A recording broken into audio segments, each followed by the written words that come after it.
Hi, I am 𝐏𝐞 𝐏𝐬𝐬 of the American Enterprise Institute, and I am delighted this morning to have the fun of chairing a panel of extraordinary talent here for the Duke in DC panel on Beyond Talking Points, Rebuilding National Security Infrastructure and Improving Civil-Military Relations.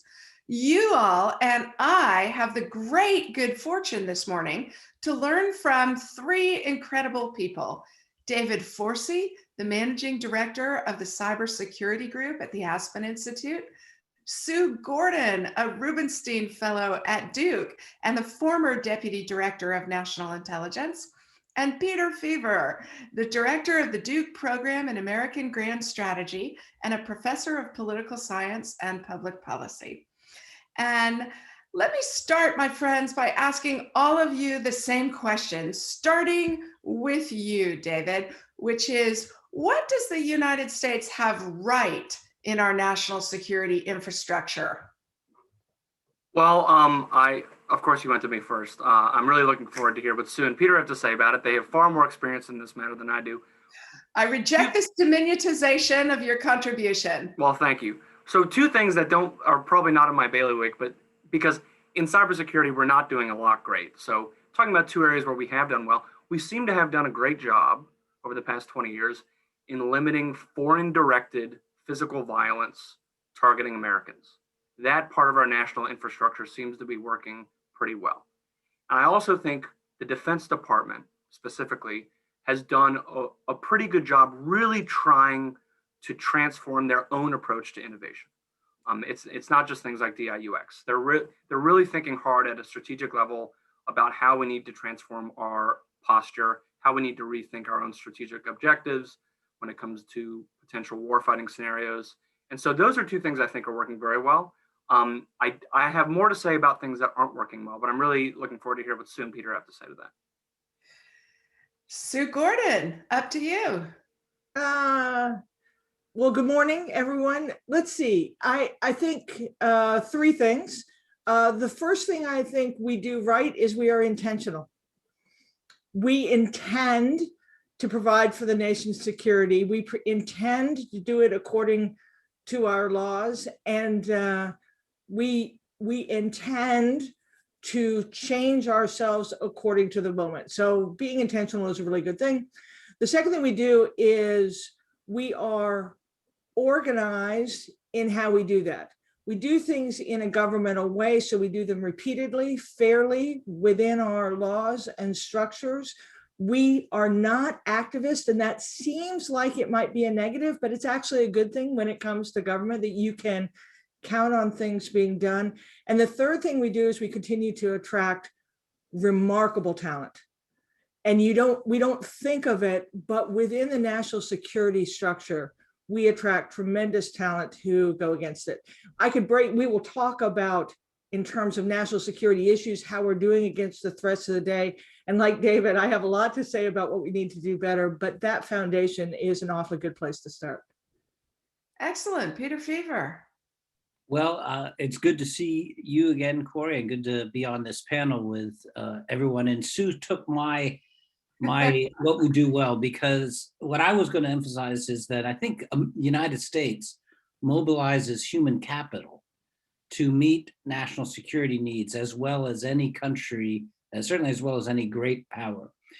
We have a very diverse human capital base inside and outside government. And the incoming Biden team, for instance, has access to a very wide range of expertise from the academy, from the private sector, and then already resident within the national security, effectively the civil service across the various establishments. And the capacity to bring in people who are familiar with how government works, Blinken, Jake Sullivan, Kath Hicks, but who were outside and so had time to think afresh. That kind of innovation and renovation of the human capital that has to manage these problems is distinctively American. And I'm stealing a look at the list of attendees, and I recognize, a good number of those names as former students who I'm counting on to renovate further. And so I think that's something we do well. And of course, as was suggested by David and Sue, we need to do that well because everything else is very, very challenging, and probably more challenging today than has been the case for quite some time. So one thing I have noticed living and working overseas is how much the structure of the American system abets what all three of you got to about talent coming into the system. The immigrant nature of the country, the porousness of the political system, the fact that 4,000 political appointees come in, and that you have a vibrant think tank culture of a government in waiting, and everybody has incentives to be sharpshooting at the government's policy to show what they could do better. 𝐏𝐏𝐞𝐏 theory of grand strategy is that no state, no matter how talented, can sustain a strategy inconsistent with its fundamental political culture.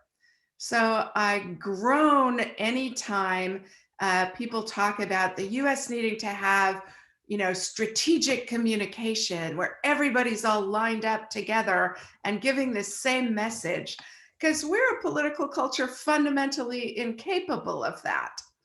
And I wonder, before we go to talking about what the American system does badly, whether you might be able to, with your experience in your specific areas, think of any place where there is that egregious kind of mismatch between what we say we want to do and what we're actually capable of doing. Peter, you direct the program on grand strategy. Where do you think those inconsistencies lie? So I won't use the word inconsistency, but I'll use the word tension. And the age-old tension in American grand strategy is the tension between the realpolitik interests and our values. And anytime you try to have a grand strategy that is predominantly one of those without the other as a chastening, balancing dimension, you're going to run into trouble over the long run. You cannot sustain a values predominant grand strategy that ignores the national interest considerations of realpolitik and the requirement that at times leaders have to choose between two evils. And one of them will be the lesser evil, but it'll still look bad. And having chosen it will still be disappointed on the values. However, if you try to go the other direction and have a strategy that is innocent of American values, that pretends that all we need to do is to look at our crass national interests, time and again, the American people reject that. They will not support over the long run a strategy such as that. And so every administration is trying to balance between these. And you saw the tension, vividly on display in President Trump's administration, where they messaged very loudly on values and very loudly on the realpolitik, and they never quite were able to synchronize across those or even acknowledge that they were having to balance across those. And so they really struggle with it. You're going to see, I think, the Biden administration struggle with some of the same tensions, particularly, where it's going to show up in the next couple of weeks, months, maybe, Afghanistan, Saudi Arabia, a couple big decisions that the administration is going to be making that are going to bring those two issues right to the fore. And these are pros who will be making these decisions, but they are going to need all of their skill set to manage the tension. Excellent points. Sue Gordon, I noticed you had such a sly smile on your face as Peter was giving that answer. Is there anything in particular you would like to add? No, first I was thinking, damn, he's smart. But I'm gonna take it in a slightly different direction.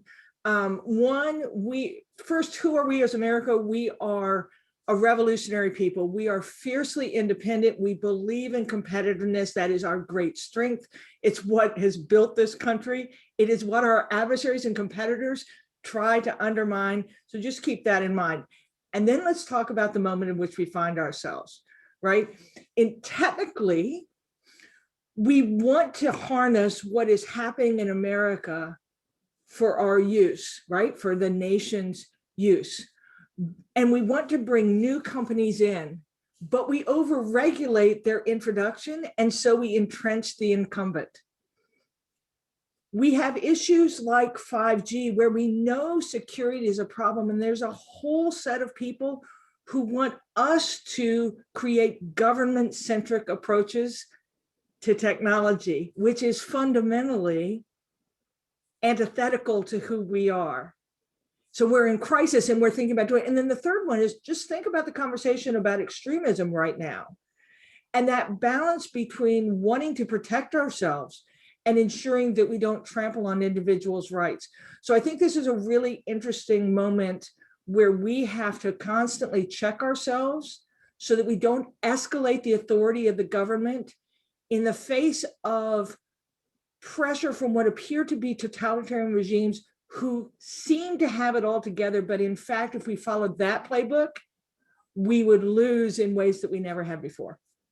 Oh, I think that's a brilliant answer. And David, it allows us to segue to your area of expertise, because it seems to me that one of the biggest problems we have is the tension between the fulgent creativity of American technology companies in this cyberspace and the government first feeling uncomfortable with some of the things that technology, social media firms are doing. Second, struggling to find bridges between the culture of technology companies and things the government wants to do. I remember being at Stanford when President Obama came out for his cyber summit, and the whole auditorium was full of tech whiz kids. And the president's opening message was, you people need to build back doors into everything you're doing for the government.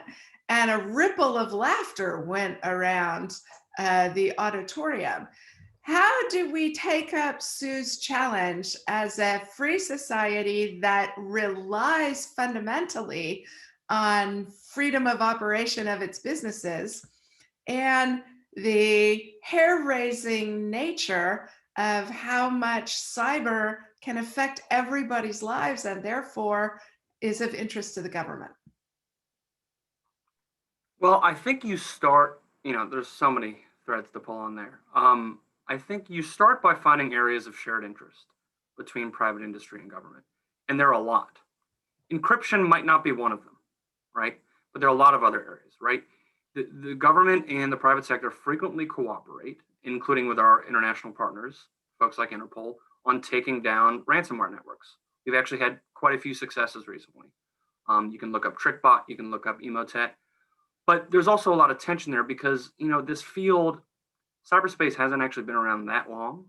And so we still haven't figured out, we don't have institutional processes for ensuring joint collaboration between government and private industry. And I think it's worth just zooming out for a second and pointing out how, private industry has always been essential for national security for obvious reasons, right? I mean, go back to World War II and Vietnam, just producing war material, improving innovation, that kind of stuff. But increasingly, the private sector is the actual medium through which national security takes place. Cyberspace is not owned and controlled by the government at all. It's owned and controlled by private entities and managed by some nonprofit entities. Oh, David, can you hear me? Yeah. Yes. So the government is operating in private territory, really. And so they need to have more of a mutual relationship. What you'll hear from companies a lot when the government is talking about information sharing is that, well, they like to take lots of information from us, but they don't like to give lots of information back, right? And what we need to do is move past the information sharing conversation toward actual joint operations, right? We need people working shoulder to shoulder. And this might sound like a soft thing to say, but we need folks in national security agencies to become friends with their counterparts at leading companies. And that is not happening. That's something Congress should be focusing on. They should be asking agencies why or why not they're doing this. A lot of people will say there are legal barriers. A lot of people will tell you those legal barriers are not there. So I kind of took I went a different direction, but I'd like to hear what Sue and Peter say, but we can keep digging into this.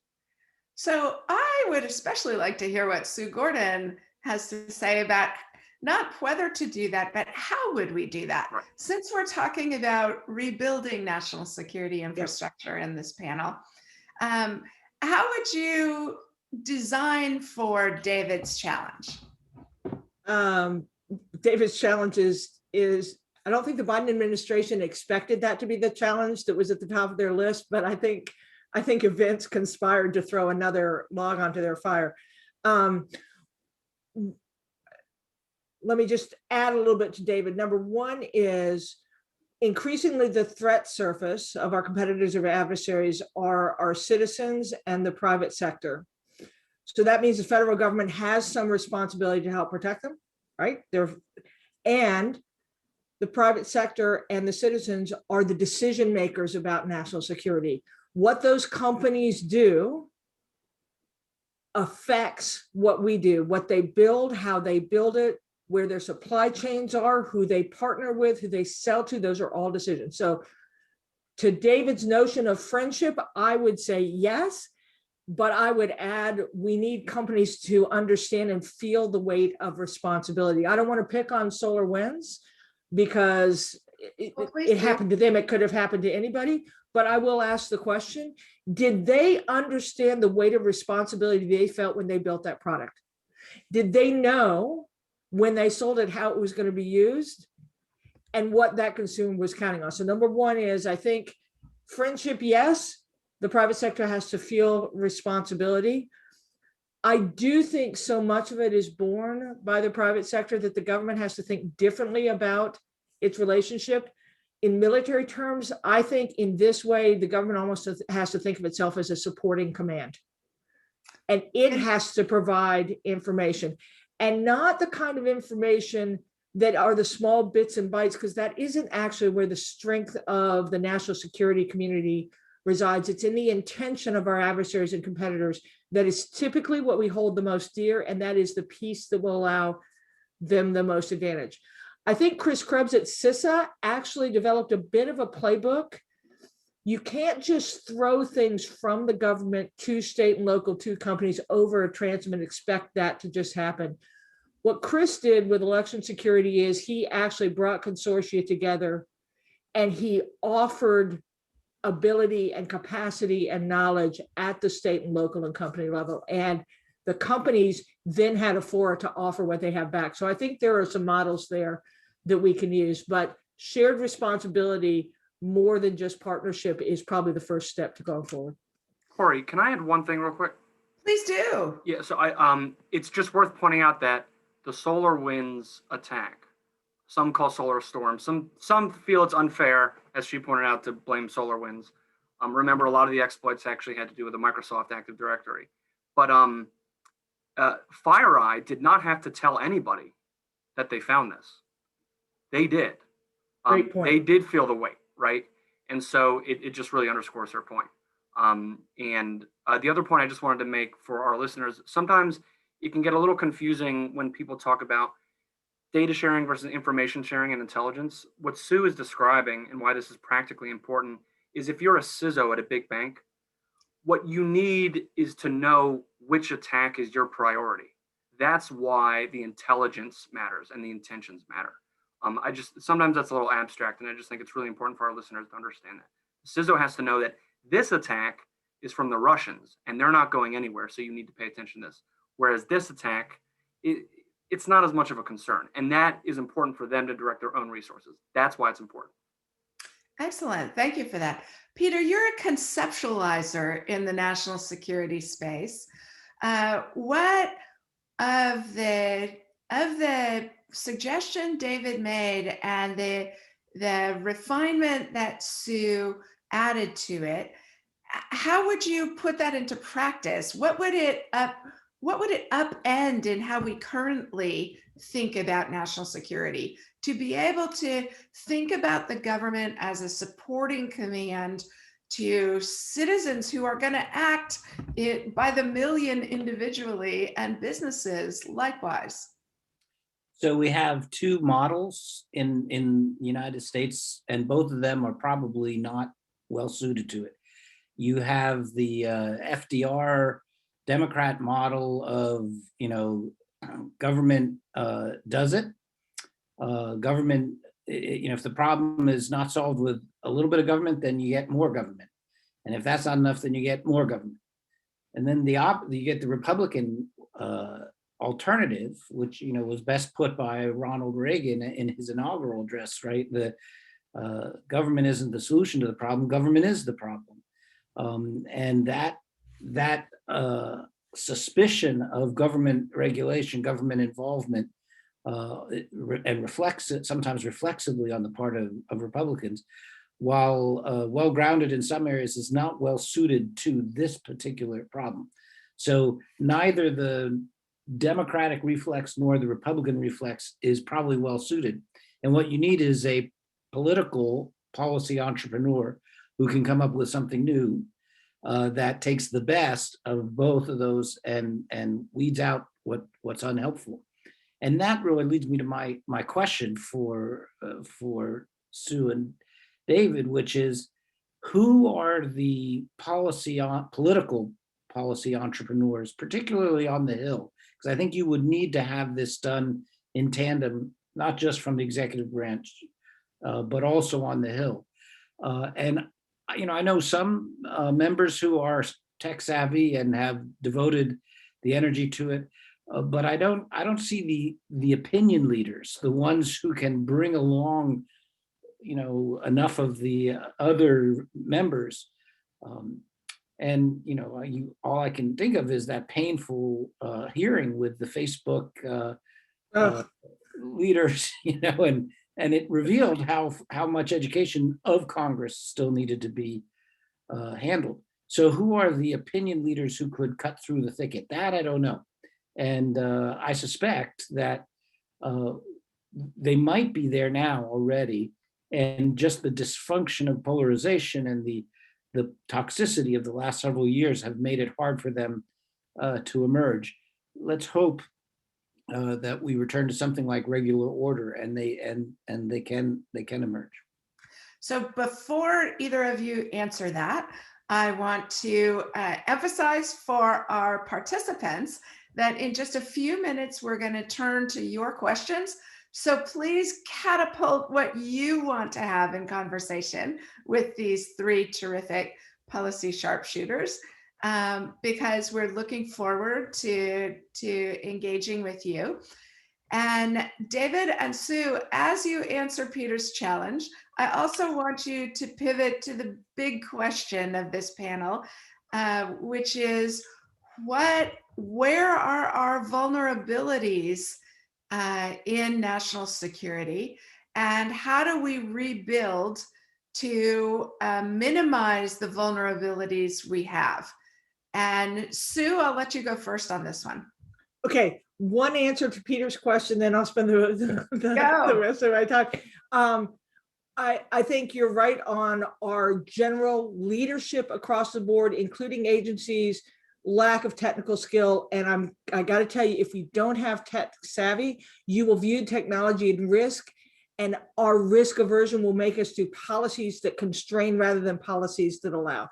If you make me choose a person, I'm going with Angus King. I'm calling you out, Senator. I think you have demonstrated through the cyber solarium just the wherewithal to do it. Mark Warner is wonderful as well, but I'm naming Angus. We have a lot of issues. We've got the hardy perennials of China, Russia, Iran, North Korea. We have global economic competitiveness. We have the reality of a digital environment. We have two big problems.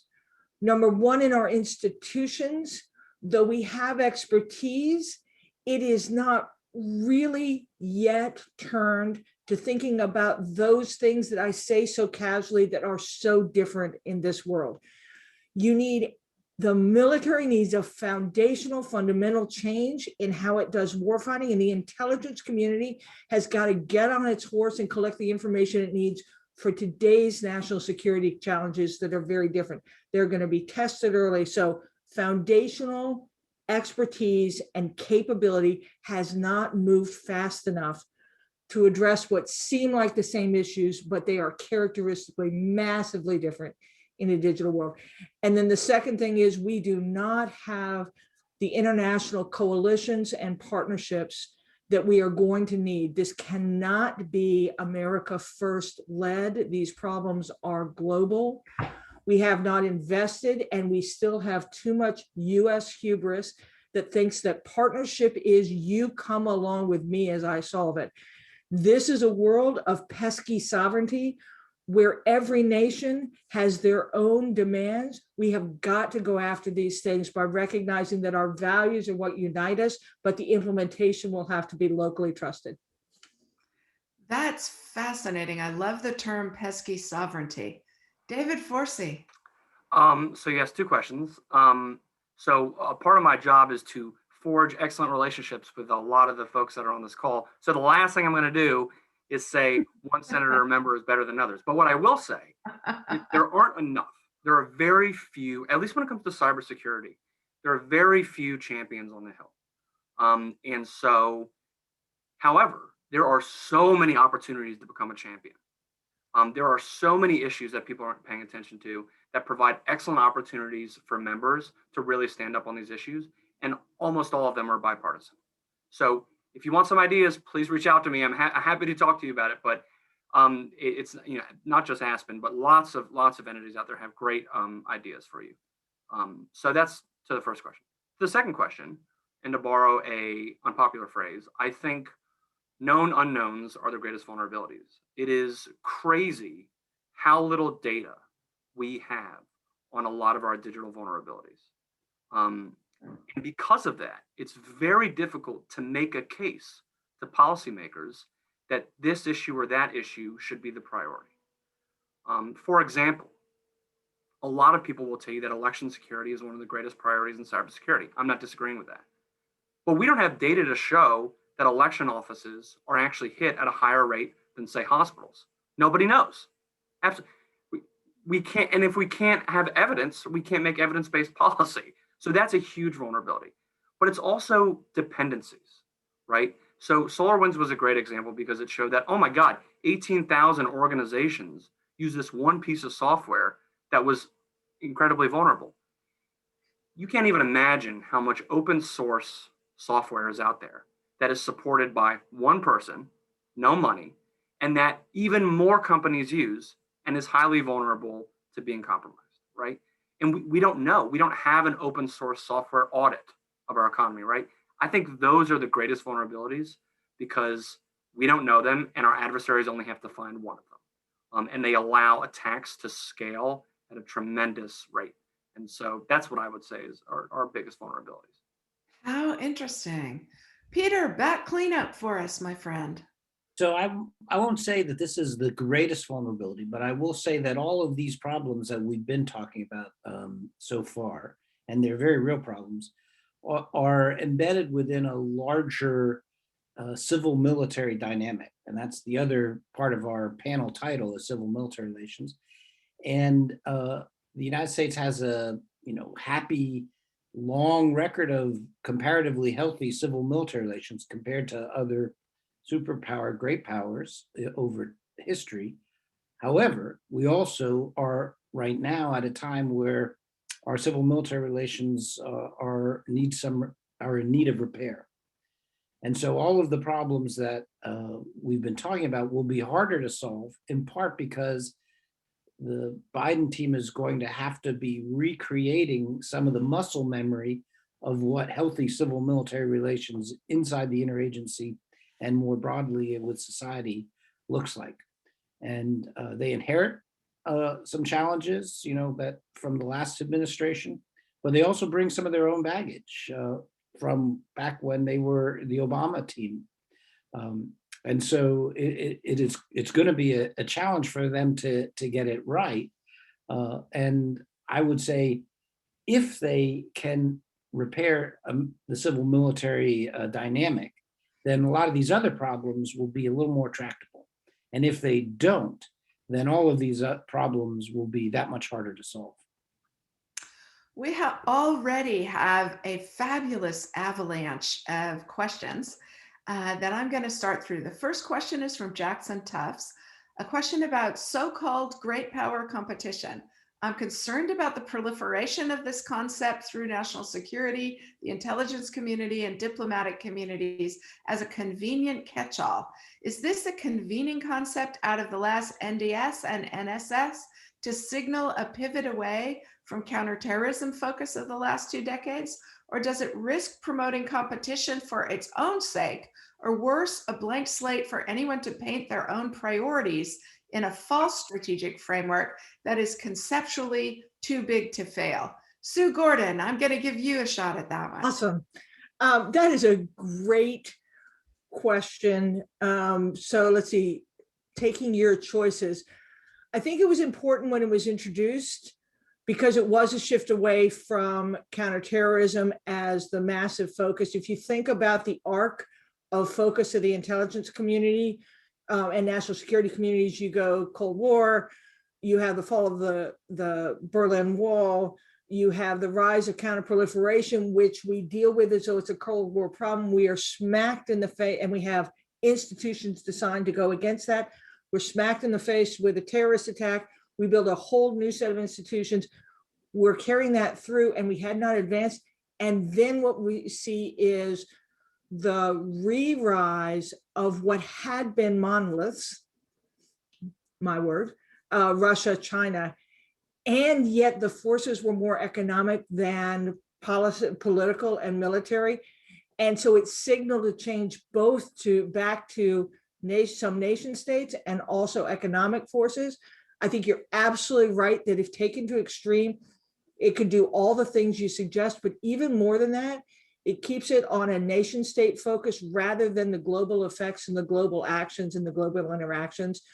So I like that it has the competition piece because it gets away from a more arcane view of what these nation states are doing. But if it's just a blank check, it becomes like anything else that you just stick your programs into and you build programs against. But it was a useful transition term.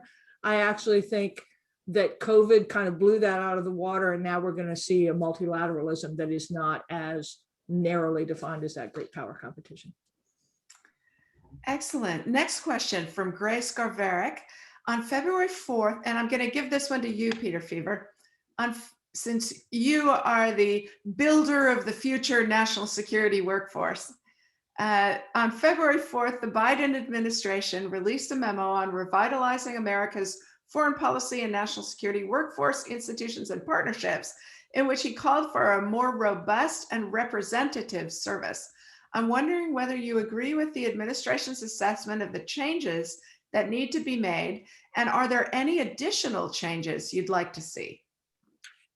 Well, yes, I saw that, and we sent it around. A couple of us former regime elements from the Bush administration sent it around because it reminded us very much of a mandate that we got from Steve Hadley back in 2005. And if you break it down into 2 separate silos or lines of action, not silos, cones of excellence, lines of action.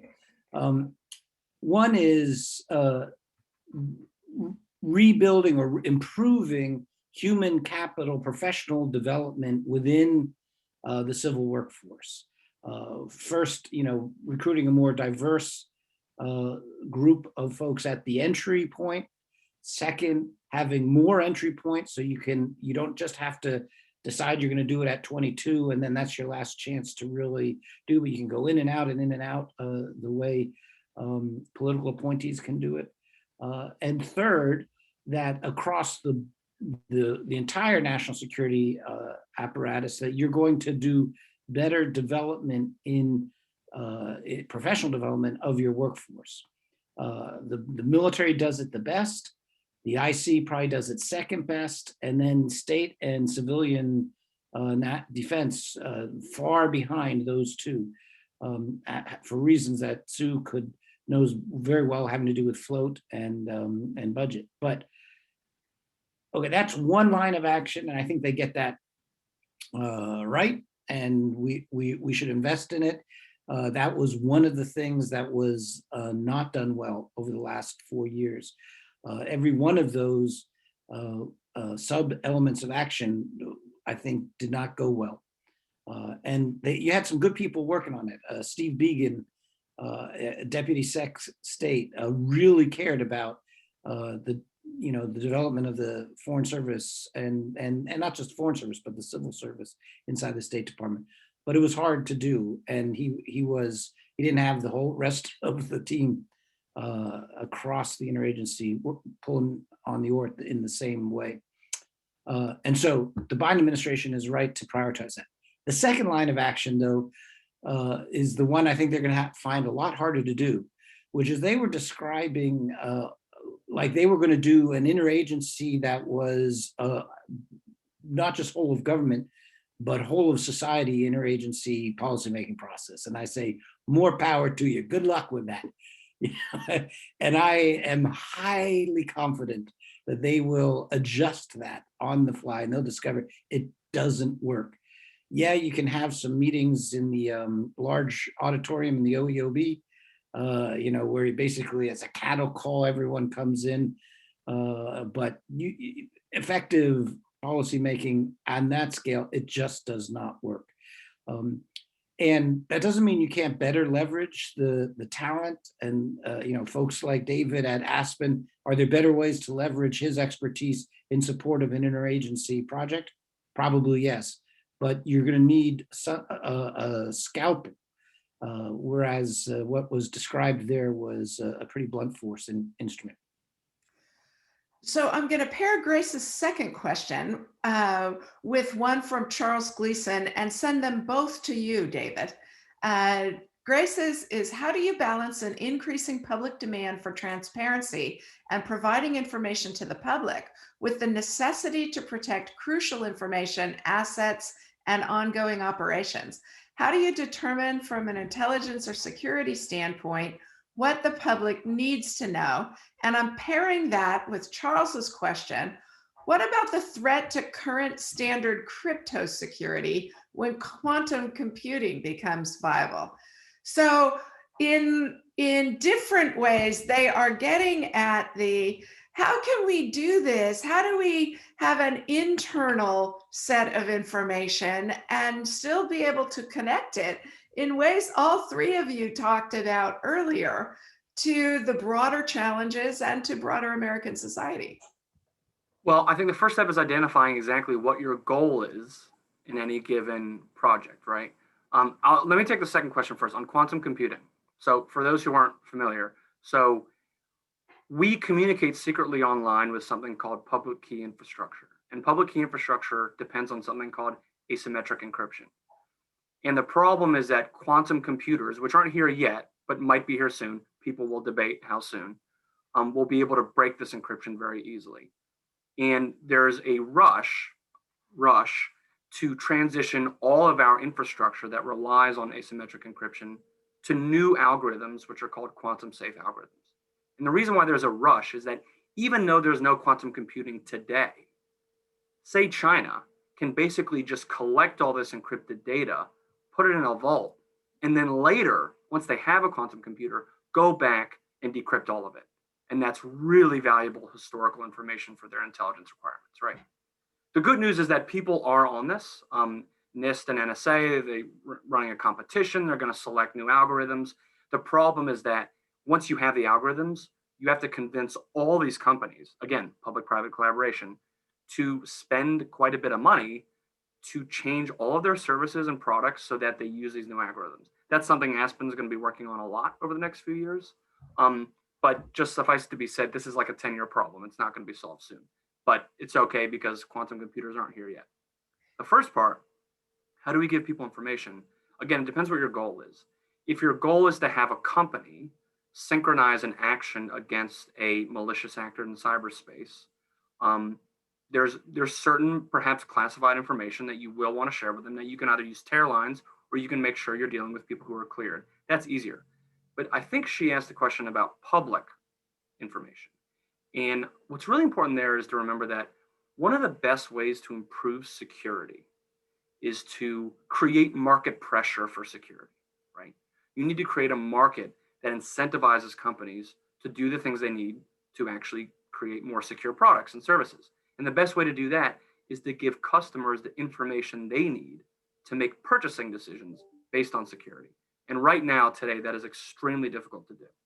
So there's been a lot of talk out there about labeling mechanisms, right? Could you have some sort of label that allows consumers to know whether the products they're buying are secure or not? And the reason this conversation has ultimately gone almost nowhere in the United States is because people let the perfect be the enemy of the good.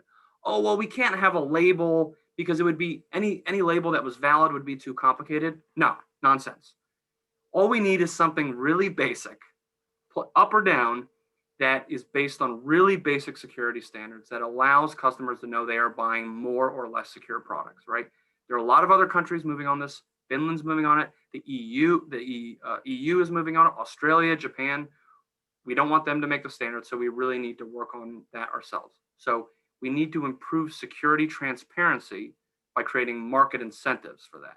So I hope that answers the question. I think her question was a little bit broader, but I was trying to make it a little more specific. Sue Gordon, I can't resist asking you also if you have any thoughts on this, given how much you had to navigate this terrain. Let's see if I can boil my thoughts down. Number one is there's a role for secrets. There's a role for keeping some information so tightly held, either because it provides advantage or it protects other assets. And those are good reasons, and you have to be able to do it. But it is actually 2021. And the world knows almost everything. And it turns so quickly that what a secret today will not be a secret tomorrow. So I think the intelligence community has to do a couple things. Number one is culturally, it has to remember that its job is national security, not secrecy. That doesn't mean you don't protect the things, but it does mean you are trying to provide the information. If the people who need the information that you have do not reside in vaults, you've got to find a way to get there. And I think we've seen really good effect with the transparency around election security, a lot of counterintelligence information going to companies. So I think you need to. That said, I think there's an open question. I probably would explore it were I inside, is whether it is a good thing for the intelligence community to start producing unclassified products with standing, right? Based on what they know and their craft. There's a lot of difficulty in that, but you would have to develop a craft around producing something unclassified so you don't give unfair advantage or you don't casual with what is a weird craft. You know, intelligence is just weird. You know, it's fractional by its nature. So you'd have to develop a craft, but I think you need to. And I think for the reasons David says, and he's given some specific examples, but I don't think that's the only one that there is. It's not only in that. When we were trying to align the world around the risk to 5G, one of the questions was by all our partners is, well, tell us what you know. And that was really hard for us to do. So I just think there has got to be a move for the national security community to speak more transparently. But the trick is, you have to be true. You can't give a bad version just because it's unclassified. Any word you say has got to be valid. So Peter, here's a brushback pitch for you from Ian Brzezinski. What are the actions the Biden administration needs to take to repair or recalibrate civil-military relations in the United States? That's a great question. And the first thing that they have to do is to appoint capable people for the civilian political appointees. And that sounds like banal statement, but the Trump administration struggled with that, as you know, recruiting the best. And every administration has its clinkers. You know, I think there was a Deputy Assistant Secretary of Defense for NATO and European Affairs in the first Bush administration. I'm blanking on his name. Ian Brzezinski, I think was his name. You know, so we all have our clinkers. No, Ian was a fabulous DASD. But the Biden people have to, and one of the things I like about this format is I can zing Ian and he can't zing me back. I like this. So the Biden people, by and large, have at least the names that have been floated or nominated are very capable people in the national security space. And so that's the first thing. The second thing is Secretary Austin is going to have to channel his inner civilian and become known as Secretary Austin, not General Austin, that he has to take on the persona of secretary, and even the courtesies and the rituals, the protocols of a civilian as opposed to a military. And then thirdly, he needs to talk to Jim Mattis, who was Secretary of Defense, like Secretary Austin, after having served for most of his career as a 4-star, as an officer, rising to 4-star. Find out what Secretary Mattis did to empower the OSD and double it. So I think Secretary Mattis did try to work through the OSD. I give him credit for that, but it was not enough.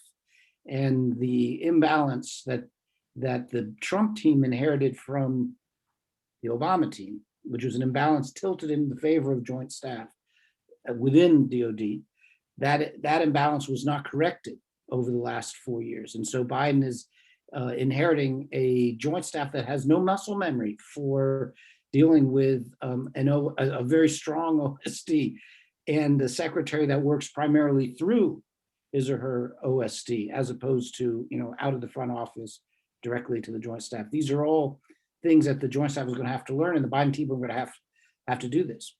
Here's another, I'll close with this last thing.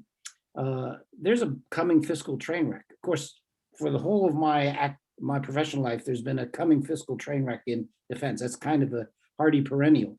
But I think we have another one coming. And it's different this time because we are also spending at dramatic, astonishing levels on domestic priorities, as in appropriate response to genuine crisis at the domestic level. But that is going to crowd out funding availability for DOD. And I disagree with Jackson Tuff's question about, is the great power conflict, more hype than reality? I think it's a very real challenge, and it's going to require recapitalizing across our services, but especially the Navy and the Air Force. That's going to be very expensive. And so some of those mismatches between strategic ambition and resource reality are going to come due in the budgets that this team, the Biden team, will be drafting over the next several years. And so managing that is going to be important in the face of a lot of political pressure to cut defense spending so as to free up the resources for domestic. So if getting those things right, focusing on those would be important. I could add others. Of course, I have to get this extremism issue right. Some of the discipline of the force, or good order and discipline within the ranks. Some of those issues have to be attended to as well. But I'll leave it there.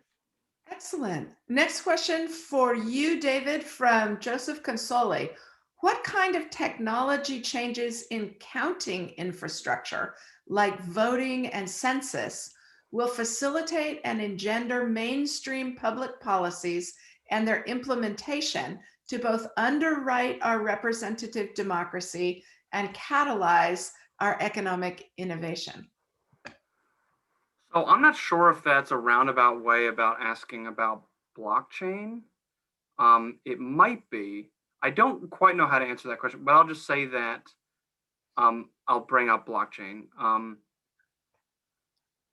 There's a hype cycle for a lot of technologies, and blockchain is currently going through a dip because after a lot of promises of what it could do, there are a lot of people who question its actual utility in things like improving voting. I foresee that dip will reverse once we have more research and innovation in it. And I think the future is unknown as to how that actually impacts our democracy. I defer to Sue on Peter on that one. I'm not sure I quite understand the question. Okay. Well, since I'm seeing slightly puzzled expressions on both everybody else's faces, and we have a ton of outstanding questions still in the queue, I'm going to move on, and maybe we can circle back.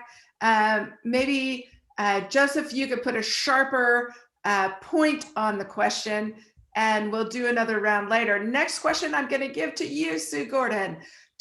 It's from Jackson Tufts. Do you ever see an environment where the federal government is willing to pay people enough to remain in roles where they can be effective vis-a-vis national security infrastructure? Both the civil service and Hill staff are underpaid to the point they can barely support living in the national capital region, much less attract top policy or technology talent. Most who go in as Schedule C are taking a serious pay cut for service to their country and bolstering their resume. Really rich question. A couple quick thoughts, and I'm going to try and be brief so that we can get to a lot of the questions. So first, there's a lot to be said for a job that gives you insight, wisdom, understanding of purpose. I tell all sorts of young technologists, your best first 5 years of any career would be with the federal government, or certainly with the national security community. You will be different for it, you will know, and that's worth a lot more than 5 years worth of pay. I know I made $13,000 to start. 2, we ought to have people move in and out, and so you get the opportunity to increase your wealth. And 3, this is the best news. What we learned with COVID is you can actually work from where you are. And so this notion of having fixed infrastructure where you must go to work is probably something that we can get away from. I know in the intelligence community, we have buildings all over the area. I don't know why we make people who live in Fredericksburg come all the way up to to Maryland to be able to do their job. So I think there's hope on the horizon. But if you look at your career as an arc, gaining experiences that are going to transport you, not staying in one place for your whole career like I did, I think there are ways through the pay issue, even though a salary that will let you live is important. But just don't stay just on the money. Think about what you're getting and think about where in your career you can move in and out to make more and less. So if I may editorialize for a moment, because this is a question that has affected me hopscotching in and out of government. And honestly, the fun of the work you do is what draws you, or at least most people I know as I've gone in and out of government. It's a lot more fun than what you get paid more money to do. Totally. In other places. And that's, I'm totally sympathetic. I have been that poor person who's eating top ramen for dinner. But the fun of it is what makes government service so enticing, as what almost she said everything on this call knows. Great question from Anthony Williams. And I'm going to give it to all 3 of you as because we only have 6 minutes remaining. So I'm going to ask this question, give you each the chance to answer it, but also use it as a bridge to whatever you want to say as closing comments. It's a question from Anthony Williams. Mr. Feaver mentioned Afghanistan will be a big decision for this administration. The Pentagon has tapped a new lead on the backdrop of 2,500 remaining troops and the recommendation that further withdrawals be paused. How should the administration balance the pressure to withdraw from this endless war? Editorial, I hate that phrasing, I think it's untrue. While ensuring Afghanistan doesn't return to a major national security issue. And David and Sue, so that you don't treat it narrowly as an Afghanistan question, I think Anthony's question can be made even bigger, which is priorities. How do we set priorities in the national security space when you have the pressure of near-term decisions and when you have looming major decisions that are going to carry everything in its wake, like the decision after 9/11 to really focus on terrorism. Peter, since this is a big blue sky question, we're going to start with you. So I'll answer narrowly on Afghanistan, and my argument is I understand the desire to shed this burden. I understand the frustration. I understand, of course, the human sacrifice, the loss of human lives, ours, our allies, our Afghan partners. I understand all of that, but folks who want to leave regardless have to have a strategy for and then what? And they just don't have an answer. I think it's fair to criticize the Bush administration for not having a good answer to the and then what question after you invade on Iraq, or even if you want Afghanistan. But the same burden of dealing with the world after you get your policy choice, which in this case would be leaving Afghanistan, and then what?